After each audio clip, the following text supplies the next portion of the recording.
Discussions in this show should not be construed as specific recommendations or investment advice.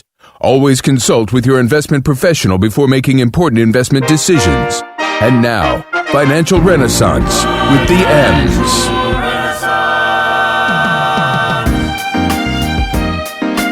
Alexa, what's the weather? When you go to the ATL, you never know what the weather will be, but when you go to ssnatl.com, summer skies, 365, plus an awesome mix of urban hits up in there. Can you feel that, buddy? All day, every day. Yeah.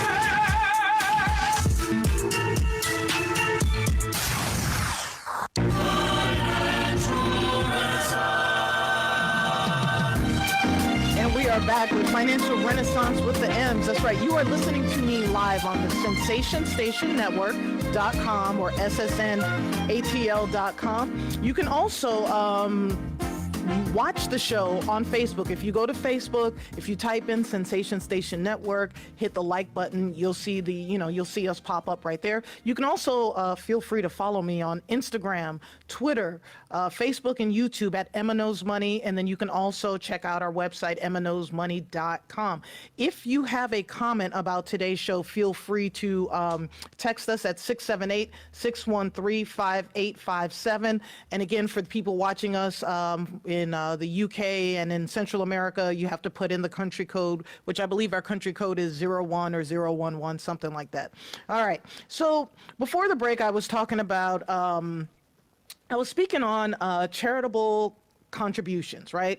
We see the, the Salvation Army, it's the United Way. There's all these people that want us to donate money to them for charities, for charitable reasons. But we have to think about researching the charities that we're giving money to, because their tax returns are public. They are available online. But we have to do research not only on the charity, but also the people that are running the charity to make sure that they're doing the right things with the money.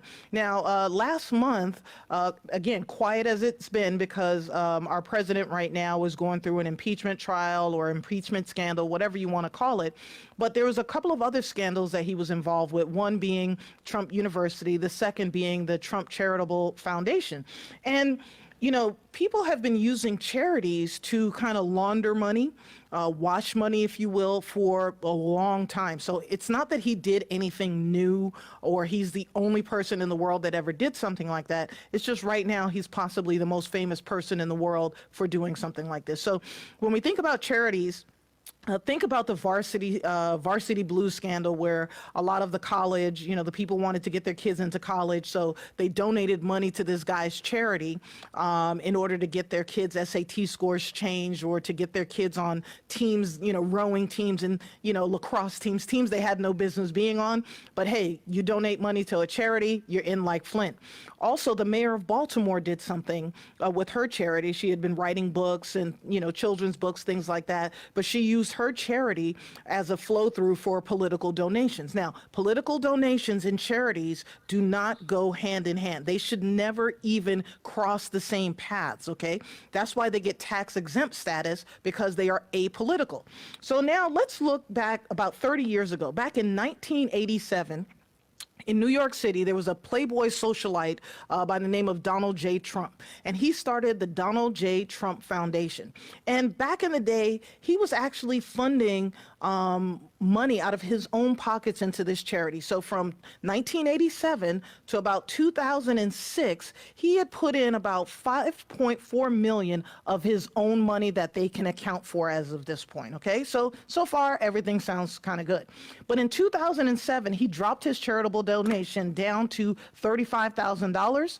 In 2008, only $30,000. And then after 2008, not another dime. What happened in 2008 that would have caused people to have a kind of a cash crunch? Was it the Great Recession, perhaps?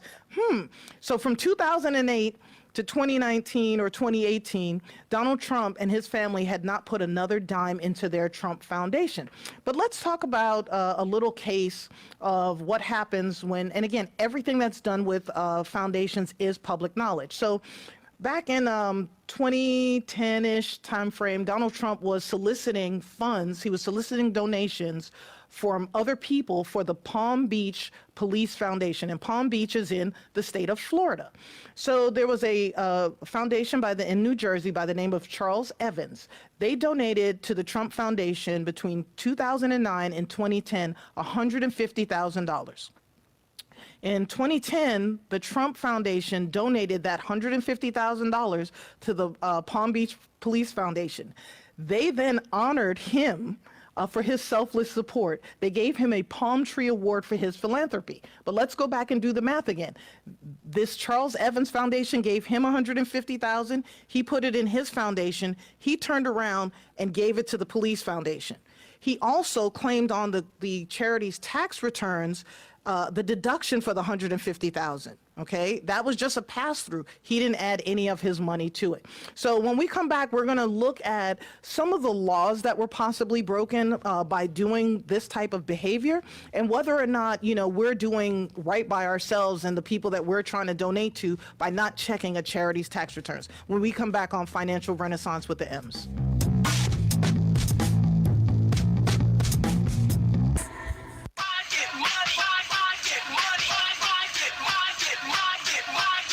That's right, Emma knows that money. Listen, if you are watching this show, if you can hear the sound of my voice, I really want to know what your comments are.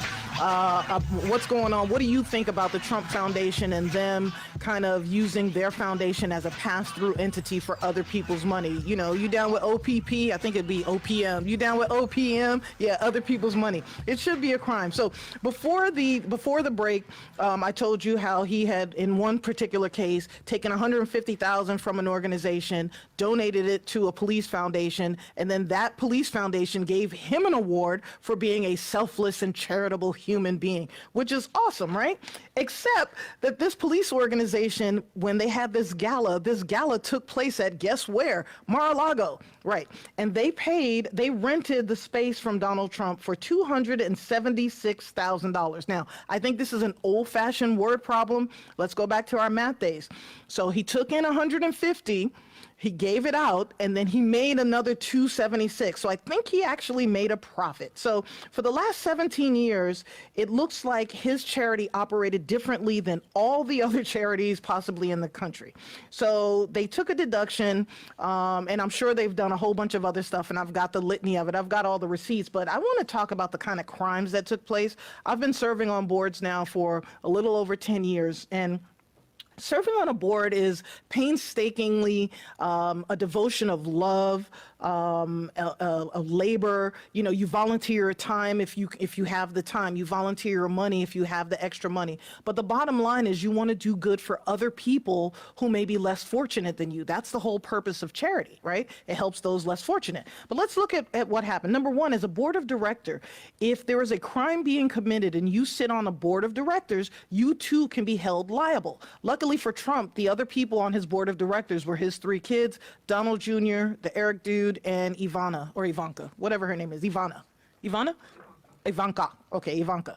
The other thing that happened was I think there may have been intrastate crimes happening because he solicited the money from the Charles Evans Foundation in the state of New Jersey, and then he, you know, kind of had that money go to Florida. So I think there may have been some interstate bank fraud there or electronic mail fraud there. Then he also claimed a deduction on the charity's tax returns. If you did not give the money, you cannot claim it as a tax deduction. Bottom line, you cannot do that. And so that was also defrauding the government. Now, if we think back to the 90s, right, there was a rapper back in the day by the name of Kool Moe Dee. Now, this was back in the year 1991.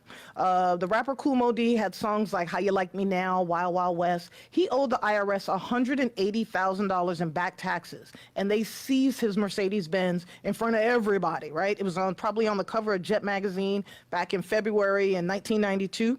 And even Wesley Snipes, he went to jail over tax evasion, of not doing the right things with the IRS. So we can go on and on and on, but what Donald Trump did was not cool, and some of what he did was not even just passing through monies that he took in from other organizations. He took that money in, and in some cases, he used it for himself. The most famous things that he did was he got a helmet. Remember Tim Tebow, the guy who used to kneel down on one knee and I think he used to kiss his bicep or something and pray to God. I don't know how long he lasted in the NFL, but Trump got a autographed helmet when he was with the Broncos. And then a famous painter did a painting of Donald Trump. And that painting also was bought by the Trump Foundation for charity, but it stayed within the Trump organization. So those are actual crimes. But in true affluenza ways, he's not going to jail, and neither are his kids. So what it looks like is going to happen is he admitted in court documents, Donald Trump admitted to using, I hope you remember this. Remember the Iowa debates back in 2016 when Donald Trump decided he was going to do a fundraiser for veterans? Well, he admitted, and shout out to everybody in Iowa, my Cambridge people, he used those monies not to give to veterans as he promised, but he actually called the event a fundraiser, and he gave that money to his campaign. That's also against the law. You cannot do things from a charitable standpoint to benefit a political, whether it's a candidate, a political party, none of that stuff. Those two shall never meet. But beyond that, why would you take money that you were raising for veterans and use it for yourself? Like, these are the people that put their lives on the line. So this is one of those things where, you don't get a pass in any way, shape, or form for basically scamming veterans. He also admitted in court documents, he admitted to using charity funds to settle a lawsuit at Mar-a-Lago. He also admitted in court docs that he kept that painting. But then on Twitter, he said something completely different. He said that, the hacks in New York, Southern District of New York have been harassing him, blah, blah, blah, blah, blah. So what New York State has done to him is, one, they made him shut down his charitable foundation. That he had only left in his foundation was $1.7 million. Now, Donald Trump, on paper, from what we think, and again, we haven't seen his tax returns, is supposed to be more wealthy than Oprah. In Oprah's foundation, she has $242 million left over. But the state of New York made Donald Trump give that money, that $1.7 million, to City Meals on Wheels, United Negro College Fund, Children's Aid Society, the United Way National Capital Area, and then the U.S. Holocaust Memorial Museum. So, with that being said, when it's time for you to check on charities, we'll tell you what to do when we come back to make sure that they're actually doing what they say they're supposed to do with that money.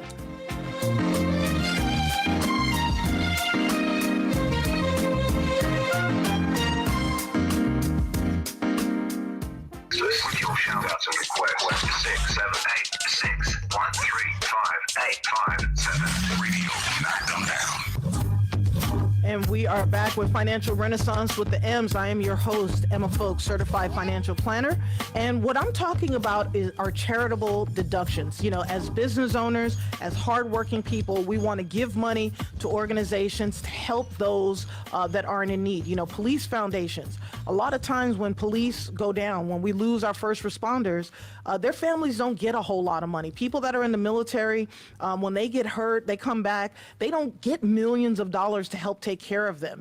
This is a burden on them. It's a burden on their families. It's a real loose situation, and it's not a comfortable situation. So anytime I find out about a charity or a person that is defrauding people, I want to bring it to our attention, and also so that we understand what to look for. This just happens to be a famous case, but it's not getting a lot of airtime right now because of the impeachment scandal. So what I am talking about are how to trust but verify that the nonprofits that you're giving money to are on the up and up. I had a situation, I sat on a board and we had someone take money from us. And I have to tell you, it was one of the most difficult times in my life, because I don't think I'd ever had anybody steal from me like that before. And it wasn't my money per se, but it was an organization that I was putting a lot into. Sometimes when we sit on boards, we're giving 10 hours a week, sometimes 20 hours a month. Sometimes we work well into 1 a.m., 2 a.m.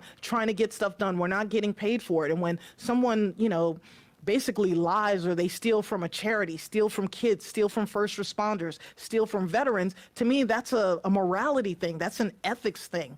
And, here we have someone who has cheated on his wives, has cheated on, his taxes, and is now cheating on, charities. That's not a cool thing. So what you can do is, if you're looking at donating money to a charity, you want to look at their Form 990, which you can find. You can just Google, how do I see tax returns of charities? And I think it's the Star Foundation or Star Organization. Any charity that you are donating money to should have a tax return filed within the last year to 2 years. So you want to see how much money is coming in, how much money is going out, how much money they are paying their executive directors. Are they paying any of the board members? Things of that nature. You want to make sure that things are on the up and up. But before the break, I was saying that only monies that were left in the Trump organization's charity as of last year was 1.7 million. So it was raising money, but a lot of that money that was coming in was going back out to do, a whole bunch of other stuff. And you can look the stories up. But as I was mentioning, they took that money, New York took the money, gave to City Meals on Wheels, United Negro College Fund, Children's Aid Society, the United Way in DC, and then the United States Holocaust Memorial Museum. Donald Trump, he has to notify the state of New York if he gets involved with another charity. Okay, and then his kids have to undergo training to ensure that they never do this again. Now, let me tell you, that's an affluenza type of punishment. What would happen to the rest of us is we would go to jail. If we weren't going to jail, we would have to pay that money back. We would never be allowed to be involved with another charity, and the list goes on and on and on. So again, make sure that you're paying attention to who you're giving your charitable deductions to, and that you're not being involved in somebody's tax scheme. All right, I want to say good morning to the Black Business Owners Connected. Thank you for joining us. I want to say good morning to the Black-owned, Black Network, Black Empowerment, Black Business Supporter Group. Good morning to you all. Happy holidays. I want to say good morning to the Urban Professionals. Happy holidays. And also the Promote Your Business Group, excuse me, on Facebook. Happy holidays and good morning to you. Once again, if you want to comment, feel free to drop your comments on Sensation Station Network. Go to the comment section and you can put your comments in there. You can also text us at 678-613-5857. If you're listening to us, ssnatl.com or sensationstationnetwork.com, you too can put in your comments. I would really love to know your thoughts on this situation. All right. Let's talk about corporate culture. I was watching one of my favorite shows is The Office, and it's a pretty lighthearted, comedy show on NBC, and it's all types of shenanigans that go on, and it's never anything intentionally mean, but in watching the show and looking at some of the earlier episodes, there's a whole lot of stuff that goes on that show that is wrong, just wrong. And I've worked in environments where the corporate culture was a little wonky. This was probably around the time before the sexual harassment movement, when we still weren't sure what we could and couldn't say, things like that. And then think of the movie Horrible Bosses, right? Horrible Bosses was a movie about just some really awful bosses, and then their employees wanted to turn around and try to kill them. So what we're going to discuss are 6 signs that your corporate culture is a liability. So they're saying now that 1 in 5 employees report experiencing a cultural crisis. And a cultural crisis is when there's a significant incident indicative of a troubling workplace where attitudes and behaviors in the organization just aren't quite up to snuff. What's even more is that a greater number of employees, 30%, are expected to experience a corporate cultural crisis, such as sexual harassment, gender discrimination, financial mismanagement, cheating of customers, inattention of safety, or poor behavior in the leadership ranks within the next 2 years. Now, they're basing this based on their employer's behavior. So they're looking at the top, the C-suite, the executive level, the managers. Based on their behavior, a lot of employees just know that the bottom is about to drop out. That's not cool. So the source of all these stats is the United Minds Research Company, and they're showing that 28% of employees strongly agree that there's an alignment between their company's actions and its stated values. So let me say that again. your company's actions and the values, the mission statement that we all have on our websites, right? Do the values of the people in the corporation match that? And if it doesn't, then you may have a little bit of a problem. So what conditions precipitate a cultural crisis? Well, it could be a lot of things. One, it could be inadequate investment in people. Okay, so that's when employees think that their employers aren't living up to their end of the deal. You know, a lot of times, I call it the dating factor. When people are looking for a job and when employees are trying to bring people in, everybody's on their best behavior. You know, it's like dating. The first 3 to 4 months, everyone is on their best behavior. Each side promises each other the world, and then we see what happens, right? So when there's inadequate investment in people, people are less inclined to live up to, doing their best. They become disengaged. Your employees will become disengaged. They'll start showing signs of passive aggressive behavior or letting their work quality slip. And then when these conditions exist at scale, your company could become extremely, extremely vulnerable. So if you're looking for a new job, one of the questions you may want to ask is about the investment that they put in people. The second risk that we have is lack of accountability. 1/3 of the people that responded to the survey said they don't believe that their company consistently holds people responsible for misconduct. And usually this happens on the top, or they were just being boys, or she's just that way, things of that nature. So that could also show that you have a toxic work environment. When we come back on Financial Renaissance with the M's, we'll go through the other 4 signs and symptoms that you may be smack dab in the middle of a toxic work environment.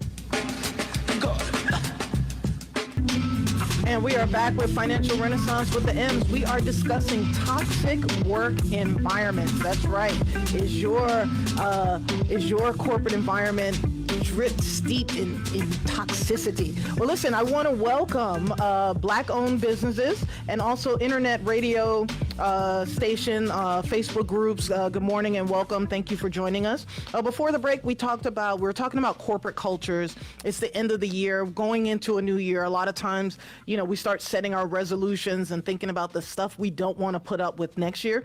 As business owners, you have to think about who's in your organization. A lot of times when we have someone that has been in the business with us since the beginning, we tend to let them slide. And when you let people slide, it messes up the entire culture. Everybody has to be held accountable to the same set of standards. So some of the risks that are indicative that you have a toxic work environment is 1, there's an inadequate investment in people. 2, there's a lack of accountability.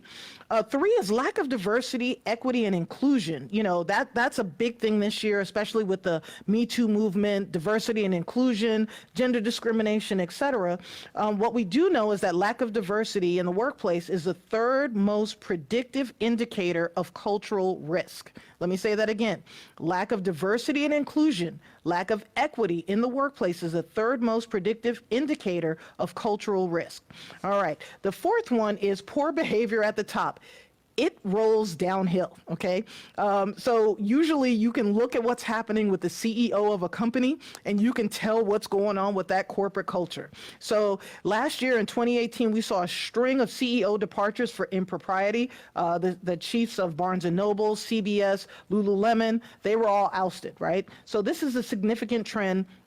And for the first time in 19 years, the number 1 reason why CEOs were ousted from their jobs was not poor financial performance, but ethical lapses. So this means that we as a country, something is shifting. There is a change. So we're going to end up hearing people still, think about people who smoked cigarettes in their office back in the day. In the 80s, when I was still, and early 90s, when I was still in corporate America, there were some advisors that I worked for back in DC at Dean Witter Reynolds. They used to smoke cigarettes in the office, and they didn't understand why they had to stop. It is a corporate culture. It is a cultural shift that we're going through right now. All right, number 5, one of the indicators that you may have a toxic work environment, high pressure environments, right? High pressure environments, people usually think that they result in profit and growth, but it's usually at the expense of values and ethics. So this is one of the areas where employees rank their employers the lowest and identify the biggest opportunity of improvement. So what they're looking for are, they don't want unrealistic deadlines, they don't want overly aggressive sales targets, and poorly structured incentive systems can lead people to sometimes take extreme or illegal methods to deliver business results. So we don't want that anymore. And then number 6 is going to be unclear ethical standards. So I don't know what to say about that, other than, you can go to a company, you can ask people sometimes, hey, what's your corporate culture? What are your corporate ethical standards? And see what people have to say to you. When we come back on Financial Renaissance with the M's, I'll tell you how to guard against cultural risk. And then we'll start talking about the 1% and whether or not they need to be taxed more when we come back in 300 seconds.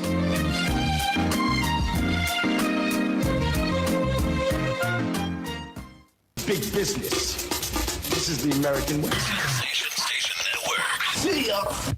And we are back with Financial Renaissance with the M's. I am your host, Emma Folks, and you're listening to my show, Financial Renaissance with the M's. Financial Renaissance with the M's comes on live every Sunday morning from 10 a.m. to 12 noon.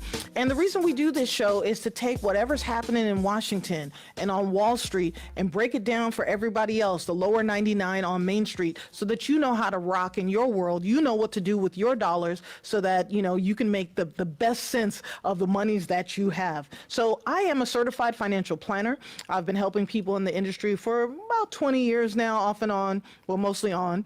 And I'm also a subject matter expert. I've written exam questions for the CFP exam. And I take a lot of pride in what I do. I take a lot of pride in doing workshops and helping people just understand what to do with their money, the monies that they do have. But I cannot control how much you're getting paid, but I can tell you what to do with what you're getting. Now, as business owners, we have to think about the environment of our companies, right?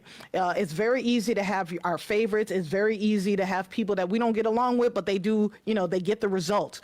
But what we have to do is look at the toxicity. I call it cancer. And we've all had people in our companies that we've dealt with that were like cancers, meaning because of them and their bad attitudes or their negative ways, they end up demotivating other people, or they infect other people with their negativity. You got to root that out. Like literally, you got to root that out. So some of the things that you can do to guard against culture risk can be to secure explicit commitment from the top. So if you're at the top, make sure everybody, all of your managers, all of your VPs, all of these people, that everybody is committed to doing the right thing.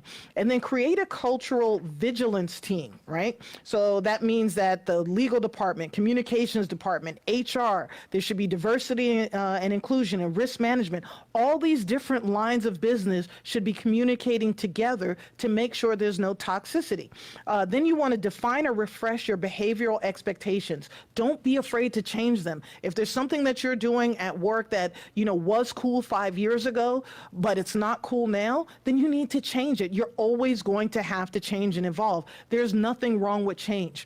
In our household, we say that discomfort breeds change, right? If we're uncomfortable, that means we're moving to another level or to another plateau. Another thing that you can do is weave culture into your strategy development and annual planning process. And a lot of us business owners, we wait till the end of the year to do this stuff. So this is what we need to be working on. Now, some of the comments that we got was the show Veep is also a toxic work environment. Exactly. That was one of my favorite shows as well.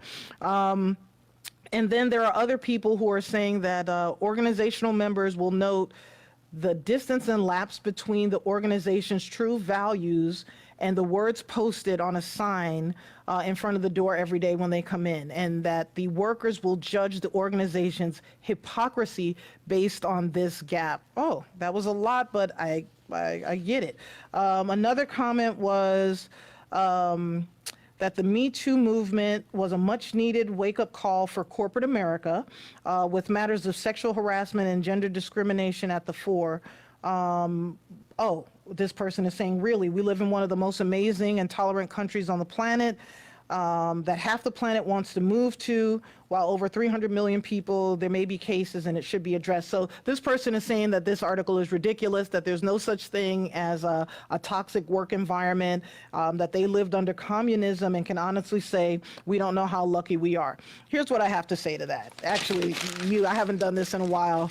You get that. Let me tell you something. Just because other places in the world may be worse than where we are, it doesn't mean that we don't have room for improvement, okay? If you want to be the best, you have to continually keep improving. That's why we do what we do. All right.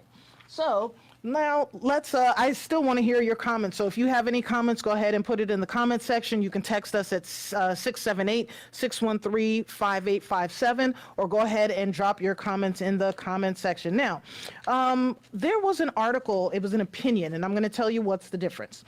So an opinion is when a journalist or anybody writes their thoughts. It doesn't necessarily have to be proven with facts, but it's just their thoughts. So sometimes when we're watching news, people will do opinion pieces. Sometimes someone will do what's called an op-ed, an opinion editorial, something like that. Or journalists will just go ahead and give their opinion. But an opinion, again, is just somebody's side of the story, not necessarily based in facts. So this is an opinion piece about why raising taxes on the rich isn't so crazy. So what he's saying, this guy's name is Rex, or this person's Rex Nutting, and he's with the MarketWatch.com, and he's saying that Democrats aren't satisfied with the economy, that even though unemployment is way down and the stock market is up, he's questioning whether or not average Americans, hardworking Americans, are still having a hard time getting ahead. He's saying that inequality has gotten so far out of hand that it's become a drag on the U.S. economic growth, which I see as well, but I see it for different reasons. One, I don't think that we're looking at growth in the same way, and we're not counting the tech sector. We're looking mostly at manufacturing. So he goes on to say that both Democrats, both the moderate ones and the ones on the left, are proposing higher taxes on the wealthy, not as a way of financial new spending for social programs, but they're looking at it as a redistribution of wealth on the richest families. And when we say redistribution of wealth, that gets a lot of people clutching their pearls and upset. When we come back on Financial Renaissance with the M's, we're going to talk about why.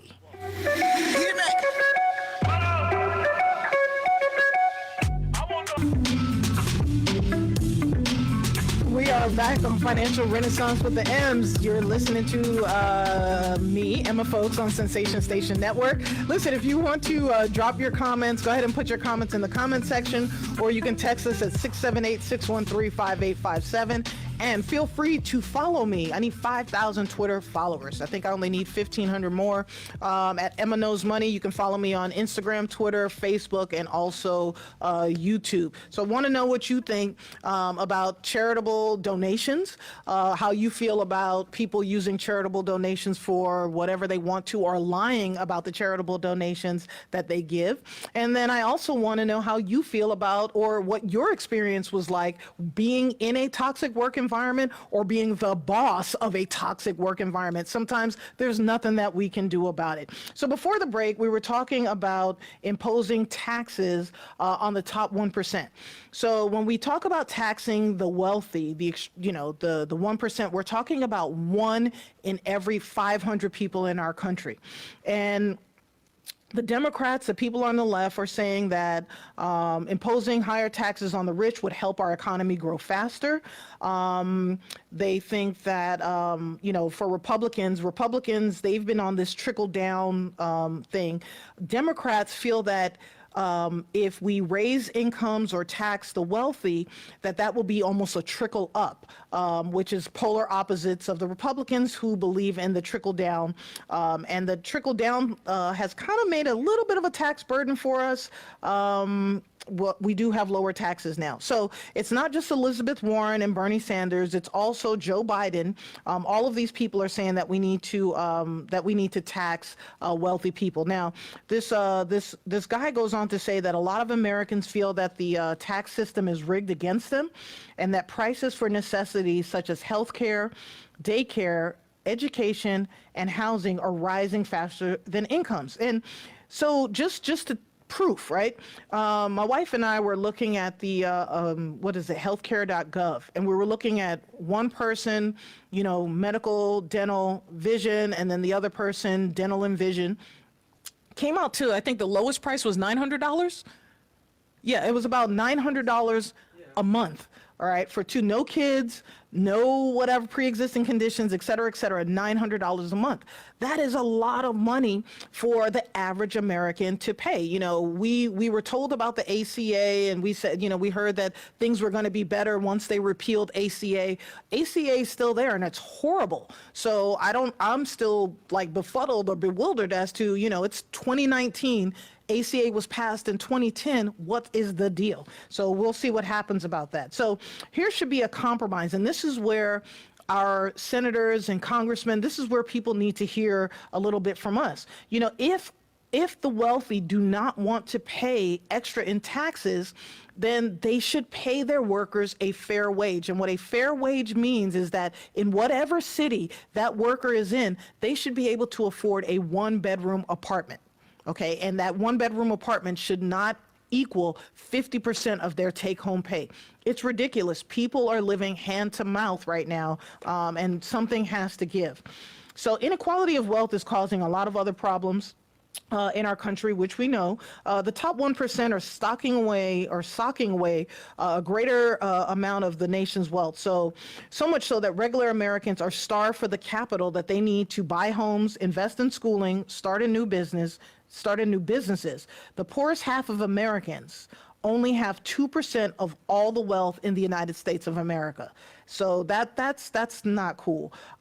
Social class, wealth, and political power now are being inherited from our parents and our grandparents to a shocking degree, and I'd really like to see the stats on that.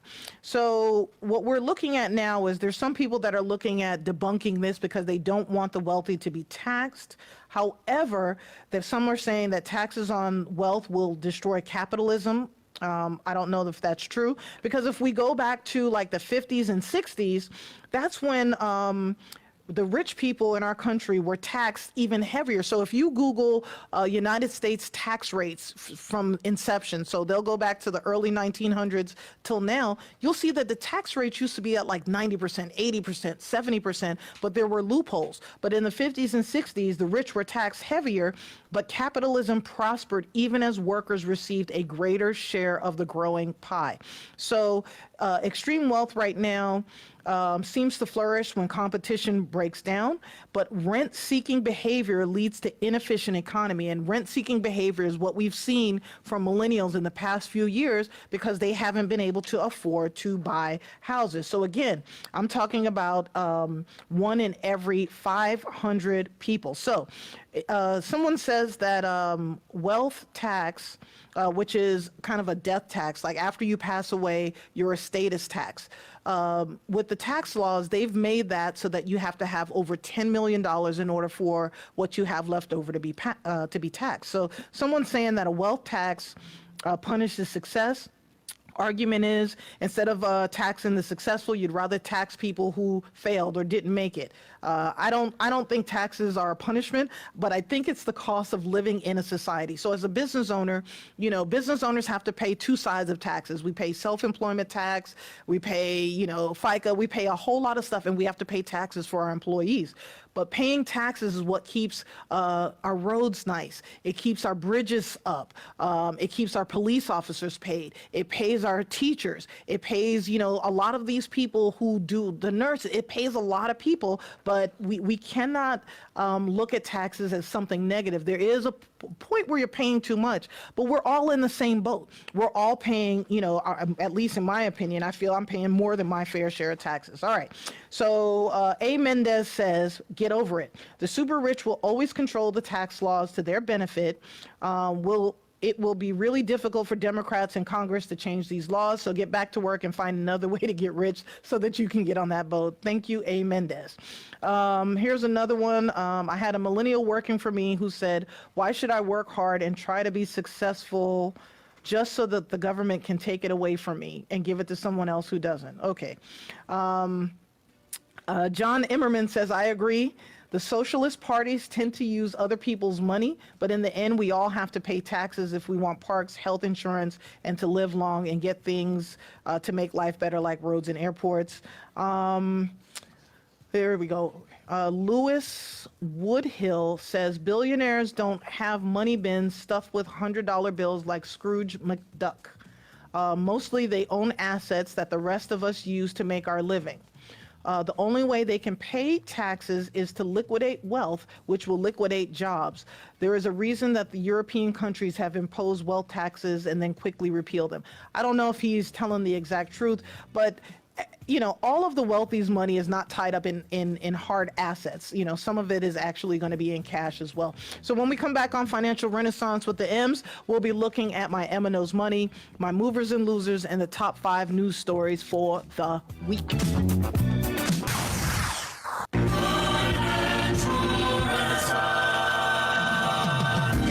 Back on Sensation Station Network. I am Emma Folks, your host, and we are talking all things financial this morning. We're talking about taxing the wealthy, the uber wealthy, the top 1%. We're talking about corporate cultures and the toxicity of it all. And then also looking at charitable donations, making sure that you know what to do as a business owner, as a charitably inclined person, that you're doing the right things with your money to make sure that the people that you want to help are actually receiving the help. But before that, let's go to By the Numbers. Let's get into some numbers that I think you should know about that you don't know about. So the current bull market and the bull market. So when we look at, you know, Wall Street, on Wall Street, there's a bull outside, right? So a bull market is indicative of the stock market going up. A bear market means that the stock market is going down. So we've been on a bull market run for the last almost 11 years. In 3 months, we will have made history and we would have been in a bull market for 11 years. All right. 61% of 1,000 workers surveyed earlier this year in January said that they are working with financial advisors. Hey-o, I need some clapping there. All right. Or they're expected to start working with a financial advisor as they prepare for their eventual retirement. Listen, if you are not familiar with how the stock market works, how the bond market works, all things that have to do with investments, don't listen to people. Hire a financial advisor. And more importantly, you want to hire a CFP, go to makeaplan.org and find a certified financial planner who can help you plan for retirement, tax strategies, things of that nature. And you can always give our office a call at 404-633-9952 at Greenwood Wealth Management. All right, offshore drilling. I did not know this. Drilling for oil is not permitted in the waters off of 19 of the 23 coastal states whose borders touch the Pacific Ocean, the Gulf of Mexico, or the Atlantic. Only 4 states where oil exploration drilling is permitted is off the coastline of Texas, Louisiana, Mississippi, and Alabama. Did not know that. Okay, are we twice as healthy? The United States spends 18% of our $21.5 trillion gross domestic product on healthcare expenditures. Are we more healthy? Not really. We just spend a lot of money on it. All right. Almost half, 42.6% of the cost to deliver a baby in the year 2018. So there was almost 4 million births. Almost half of that cost was paid for by Medicaid. So what that means is people don't have insurance, or they're not making enough money to afford to pay for their hospital costs to deliver the babies that they're having. So in my mind, if you are on Medicare to have a baby, can you afford to have the baby? And that brings up a whole bunch of other issues that we're not going to jump into. But again, some of the things we can do about that: condoms, safe sex, all that stuff. So when we come back on Financial Renaissance with the M's, we're going to get into America being ranked, where we rank for female entrepreneurship.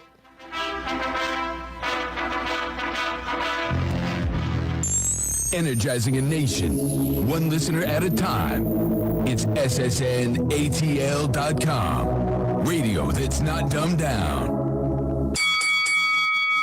And we are back with Financial Renaissance with the M's. Want to say good morning to the Black Women Business Owners Group on Facebook. Good morning. Thank you for joining us. And I am actually excited today. Something pretty cool has happened. The United States of America has been ranked the best country in the world for female entrepreneurship. Yeah! Yes! Go on and let me hear it. Clap! Hercules! Yes, we are ranked #1 for doing something great. I am ecstatic about this. And let me tell you why.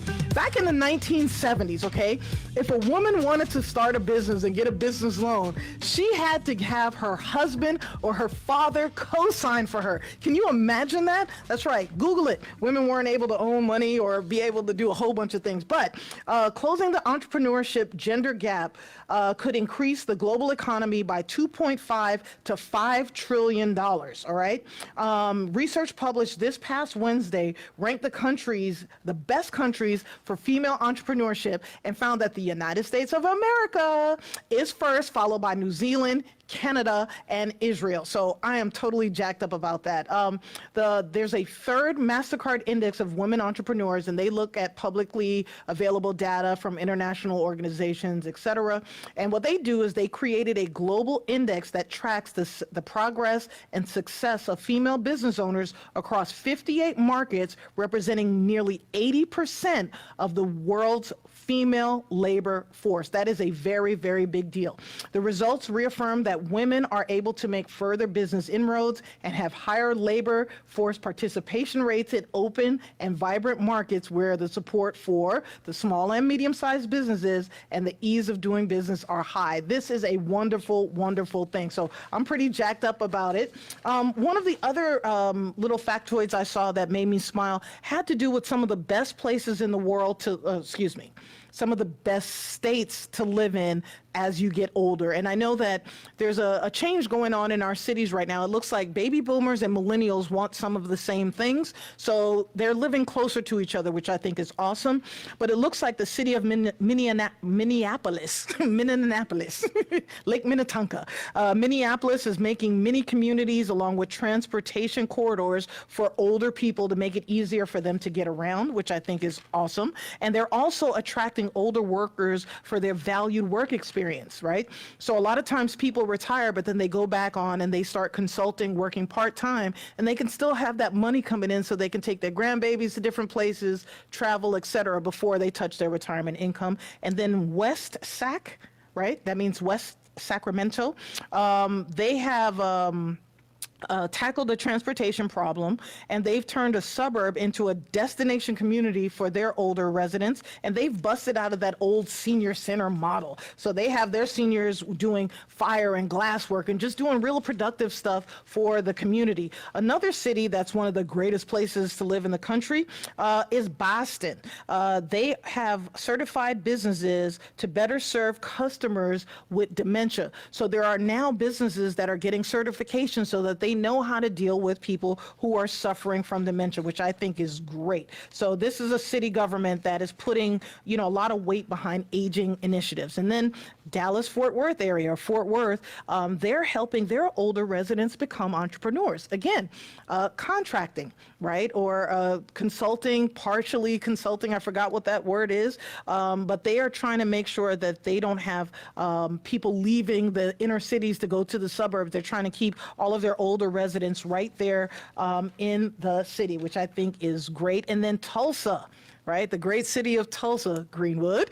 Tulsa has reduced their 911 emergency response times to make sure that they can help take care of their older residents as well. So I think that this is some really, really great stuff that's been going on in our country. And then also, with female entrepreneurs, us being ranked #1, I think we should be patting ourselves on the back because there's so much other stuff happening that makes us feel like we're losing, which we are, but it's nice to see that there are some inroads being made. And then I also think I saw that in Topeka, Kansas, they are trying to get people to commit to move there, whether you're working remotely or starting your own business. They're looking at paying you $10,000 if you're a renter, $15,000 if you buy a house and or start a business. Go ahead and Google it. Don't take what I'm saying at face value. Go ahead and Google it and make sure that I am 100% correct. So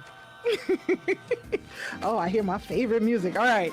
When we come back on Financial Renaissance with the M's, we're going to have my market movers and losers and my top 5 news stories of the week.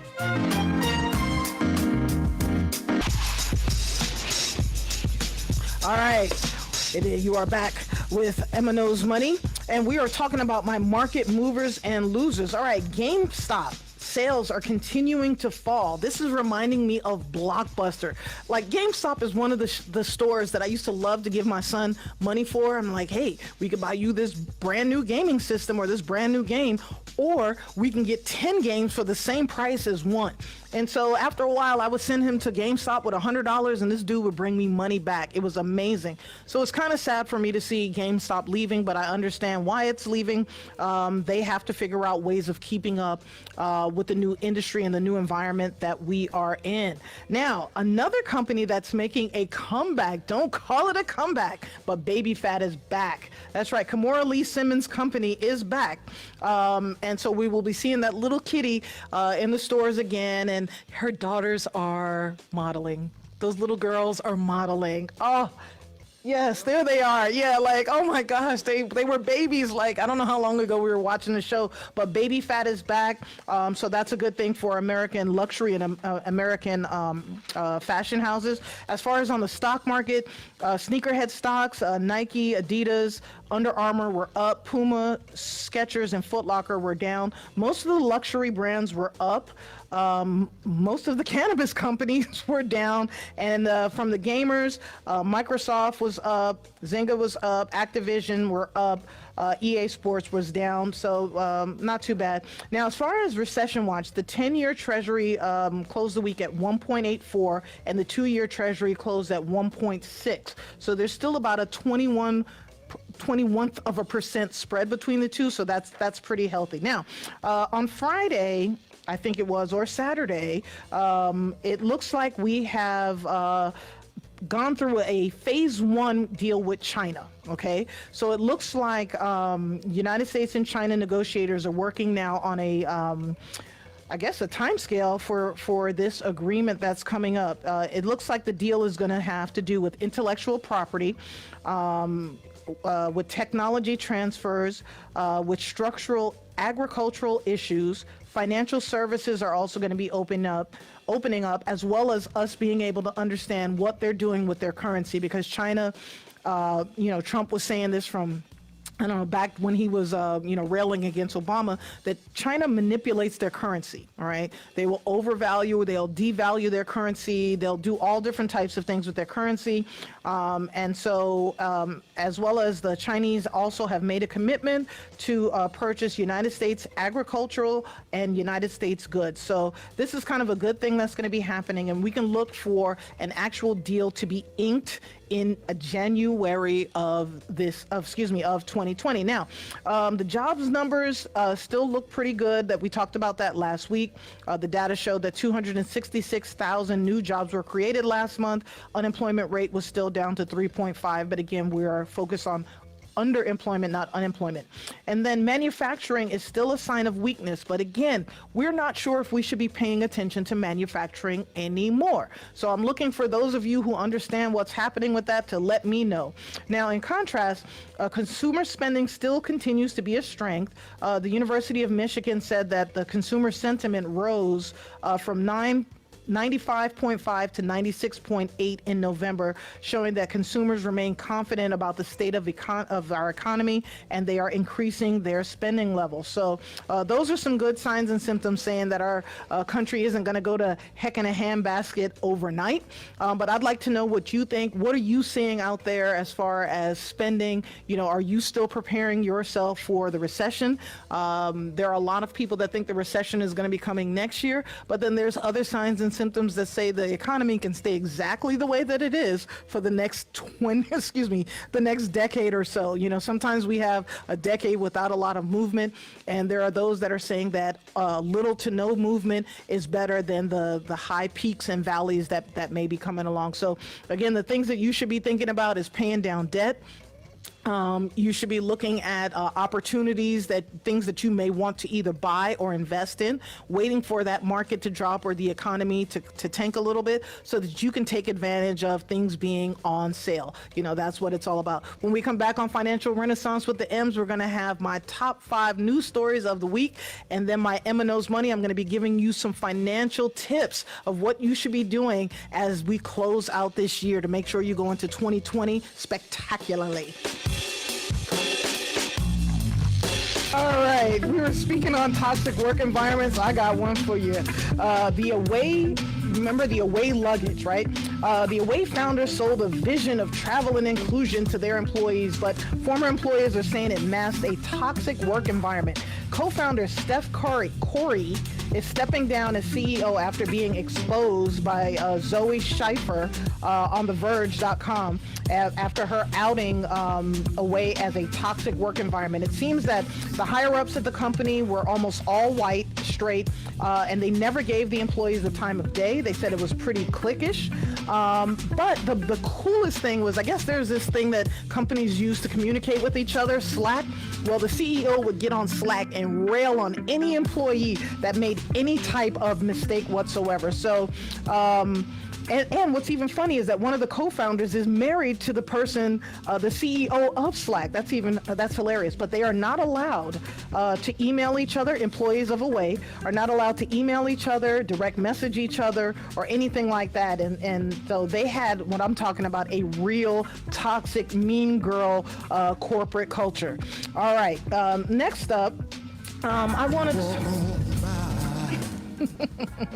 Walk on by, Ben Carson. We're talking about money problems and homelessness, okay? Ben Carson is the Secretary of the Housing and Urban Development, and he went on Fox News last week and he said that, we cannot just throw money at homelessness, and I wholeheartedly agree with him. In our streets, whether they're hot streets, cold streets, rich streets, or poor streets, we've got an influx of homelessness all over our country. Here in the state of Georgia, we didn't understand what happened, but it looks like they closed down a bunch of the mental health facilities. So Ben Carson went on to say that he compared diagnosing the cause of homelessness crisis to practicing medicine. You look at a person who has a fever and you don't just treat the fever, you figure out what's causing the fever. And that's what he wants to do with homelessness. So factoid, there are an estimated, in California, an estimated 130,000 people are homeless, and they're trying to figure it out. But one of the things that Ben Carson said that I think we need to be paying attention to, now he may be goofy in other areas, but Ben does know medicine. He said that the homeless crisis that we're having in our country right now, these are the kind of things that set up a situation where we can have a major epidemic. So we need to fix it. So I want you thinking about the Black Plague, the pox, measles, and influenza, and things like that. So ladies and gentlemen, gentleladies, please wash your hands when you leave the restroom, and that should help us avoid anything like that. All right, we are going to school for sure. Back to school, because we need to remember suffixes and prefixes. And there is a return of a popular suffix. The European wealthy are betting on what they're calling the ultimate suffix, techs. So we're looking at agritech, fintech, health tech, prop tech, reg tech, legal tech, makeup a tech, cooking tech, Emma tech, and so on and on and on. But wealthy investors in Europe are all over it. They're pushing money through venture capitalists to fund organizations. And remember, as a business owner, there's 3 ways of funding your business: personal savings, borrowing from a bank, or venture capital. But it looks like the European venture capital funds are now raising about a fifth of their wealth from private investors, which is up 15% from more than 4 years ago. And then right now, more than real estate in Europe, private equity is now the second most popular asset class for family offices, according to UBS. So people are really looking at technology being the thing that is going to take us over the edge and flip us over to the other side. All right. Get a load of me.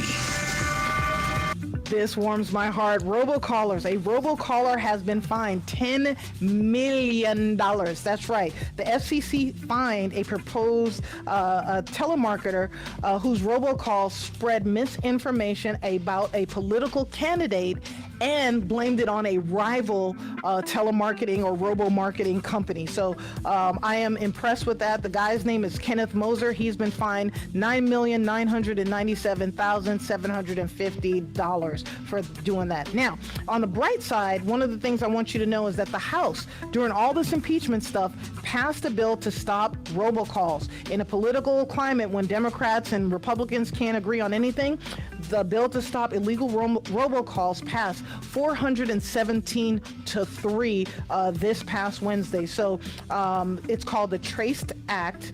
Don't know what that stands for. The Telephone Robocall Abuse Criminal Enforcement and Deterrence Act. So make sure that you call the Senate at 202-224-2541 and let them know that you want them to, pass this act. Okay? Wait a minute, where are all the other kids? Haven't you heard? There's been an outbreak of measles. It's all because everyone stopped vaccinating their kids. Yuck. All right. If you haven't gotten your flu shot, you may want to talk to your doctor about it. And let me tell you why. The Centers for Disease Control estimate that there have been 2.6 million flu-related illnesses in the United States in the year 2019.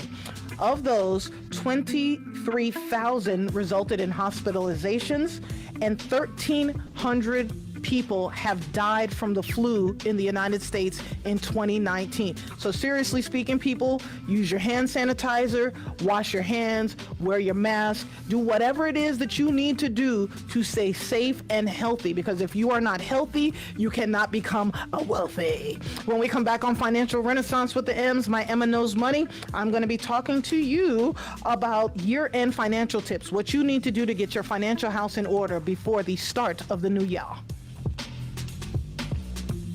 Be afraid. Be very afraid.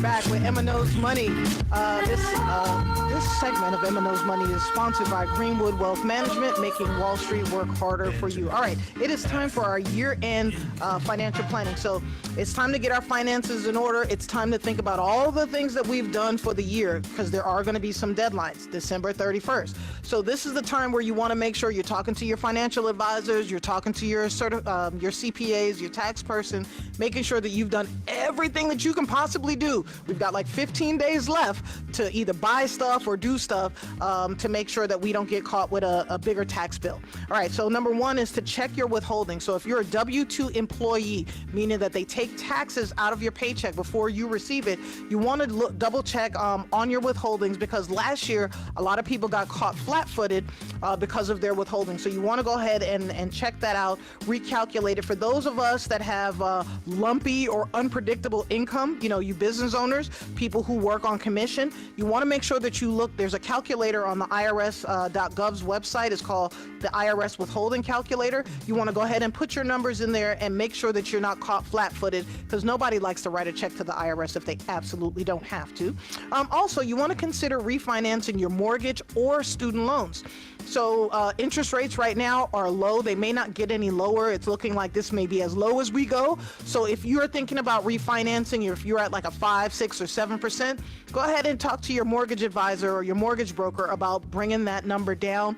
Refinancing, you can refinance. If you're at a 30-year, you can refi to a 15-year or a 10-year to get rid of that mortgage sooner, or you do another 30-year and just make extra payments, pay the same payments that you're paying. But this is a good time to start looking at that. And then student loans, if you have multiple student loans, you may want to consider refinancing them. So call, not privately, you may want to look at doing it. If you still want to deduct the interest, you have to do it through the public governmental programs that are out there. But you definitely want to look at that. If your student loans interest rates are higher than 5%, if you're in the 6, 7, 8%, you want to go ahead and look at refinancing of that. And then with your 401ks, this is a time to do a 401k checkup. Yes, you're supposed to set it and forget it, but you want to also look at your contribution limits, make sure that you're doing the right thing there. If you're turning 50, if you've turned 50 this year, turning 50 next year, remember that you have a catch-up provision. So once you turn 50, you can put an extra $6,000 in per year into your 401k, an extra $1,000 into your IRA or into your Roth IRA. So you do want to check out your 401k. Make sure that your investment lineup matches up with your age, matches up with your risk tolerance, etc. If you're not sure, this is why you want to talk to your certified financial planner. Now, planning for charitable donations or contributions. As I've mentioned, because of the new tax law, as a single person, you have to go above a $12,000 a year standard deduction. And if you're married, that number doubles. It's $24,000. So if you're making donations to charities and you're itemizing, all the expenses that you have don't go above $12,000 or $24,000, you won't be able to write off that tax deduction. Okay, if you give to a charity, you won't be able to write it off. So you have to get with your CPA, your tax professional, and your financial professional to figure out how to give donations so that maybe you're doing it at the end of this year and the beginning of next year to get it kind of into one, but they call that kind of bundling. But we'll get into that. And you also want to consider because of the itemized deductions and the new standard deduction, the best way to take advantage of donating to your favorite charity. And then also, if you are over 60-ish, 62-ish, you may want to look at having monies go to donations directly from your IRA instead of receiving that money. But if you want to look at that, deploying that strategy, you have to call the office so I can talk to you about it. Now, parents of kids that are in college, watch the timing of your 529 plan distributions. You're going to be getting bills in the mail in a few for January's tuition. Do not pull money out of your 529 plans to pay that bill for January. Okay, if you pull it out, you may end up paying an extra 10% penalty. When you pull it out, that same year you pull it out is when you have to give it. So you may need to wait till January, or if you take it out this year, make sure you're sending it immediately. Okay, and then for those of you with flex spending accounts, remember to use it before you lose it. And this is another good time to look at how much you've been spending and make sure that you're doing the right things for next year so that you don't leave any money on the table. Okay, that is not what we want to do when it comes to stuff like that. So we have dependent care, we have the child care expenses, that's the dependent care. We also have the medical stuff. So you want to make sure that you are, I guess you can put in about $5,000 a year if you're married. But you have to make sure that you can get that money back out. So you have to submit your receipts, keep your receipts, and I believe you have until about March of next year to get the rest of that money out. So if you're looking at changing jobs, you're looking at doing a bunch of things, make sure you're looking at how much you've had taken out in flex spending this year and how much receipts that you have, so you're not leaving any money on the table. All right, that is my Emma Knows Money financial planning tips, year-end financial planning tips, and this segment of Emma Knows Money was sponsored by Greenwood Wealth Management.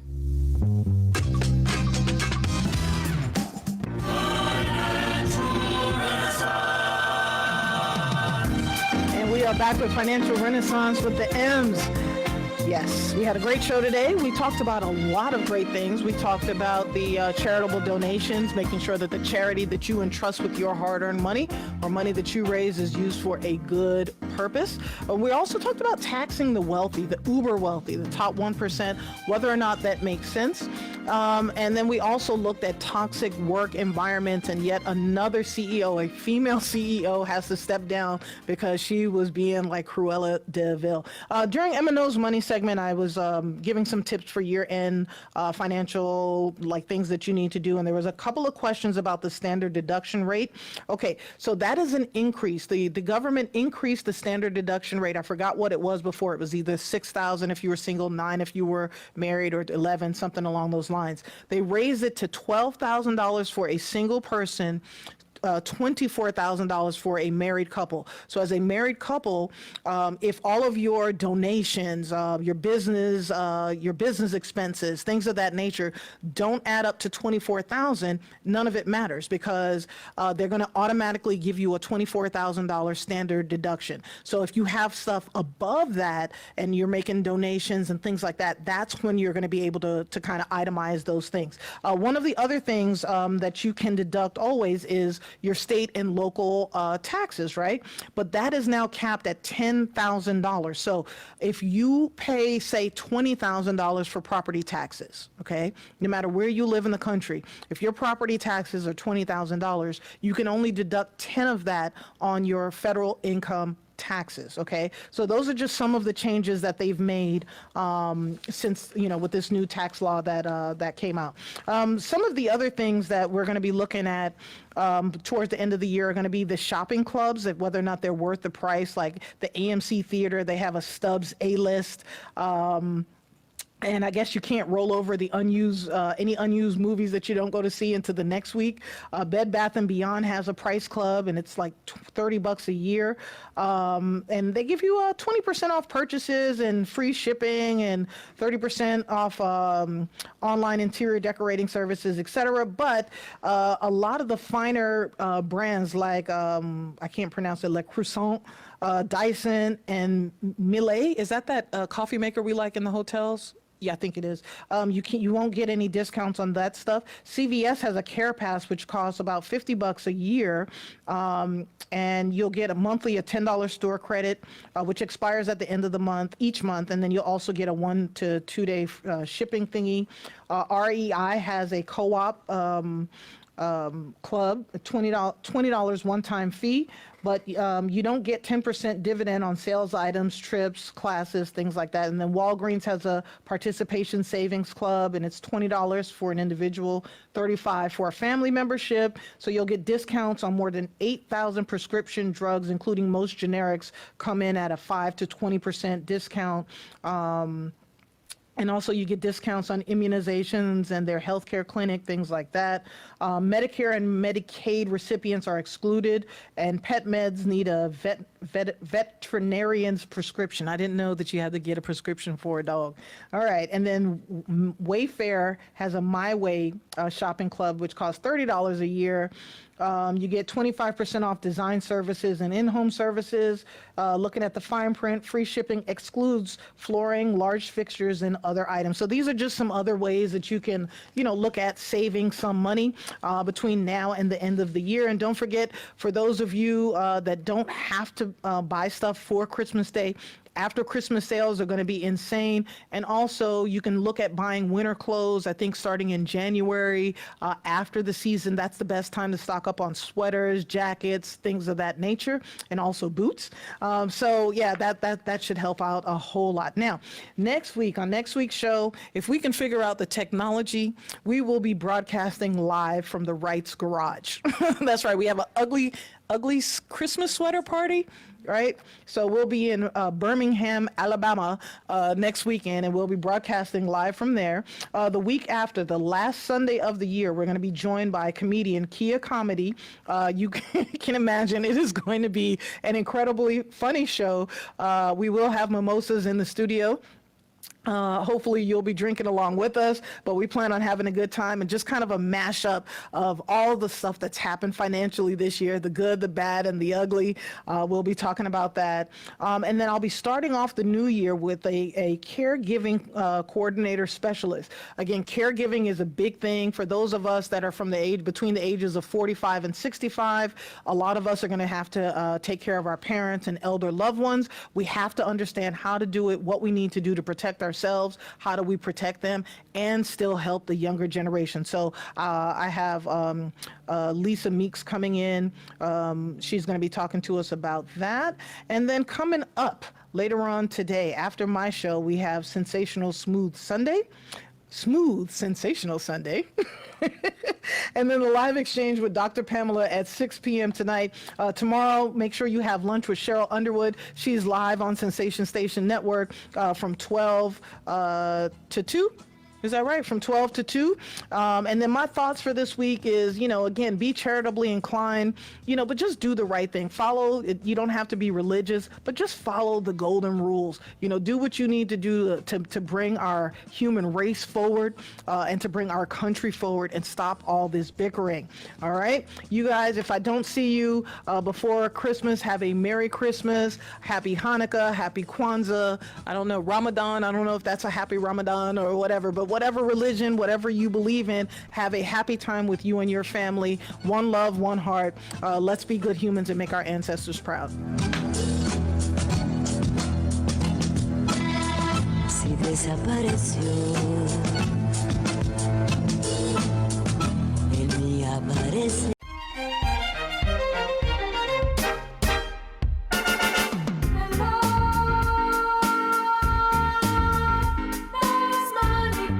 Cash, scratch,